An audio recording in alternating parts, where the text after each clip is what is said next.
Car truck ಮುಖಾಮುಖಿ ಡಿಕ್ಕಿ ಹೊಡೆದ ಪರಿಣಾಮ 6 ಮಂದಿ ಸ್ಥಳದಲ್ಲಿ ಸಾವನ್ನಪ್ಪಿ ಇಬ್ಬರು ಗಂಭೀರವಾಗಿ ಗಾಯಗೊಂಡಿರುವ ಘಟನೆ ಉತ್ತರ ಪ್ರದೇಶದ ಬಾರಾಬಂಕಿ ಜಿಲ್ಲೆಯಲ್ಲಿ ನಡೆದಿದೆ.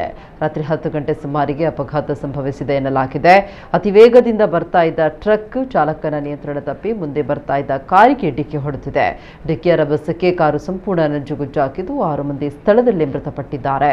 ಗಂಭೀರವಾಗಿ ಗಾಯಗೊಂಡಿದ್ದ ಇಬ್ಬರನ್ನ ಆಸ್ಪತ್ರೆಗೆ ದಾಖಲಿಸಲಾಗಿದೆ. ಸದ್ಯ ಪೊಲೀಸರು ಟ್ರಕ್ ಅನ್ನು ವಶಪಡಿಸಿಕೊಂಡಿದ್ದು ಚಾಲಕ ಪರಾರಿಯಾಗಿದ್ದಾನೆ ಅಂತ ತಿಳಿದು ಬಂದಿದೆ.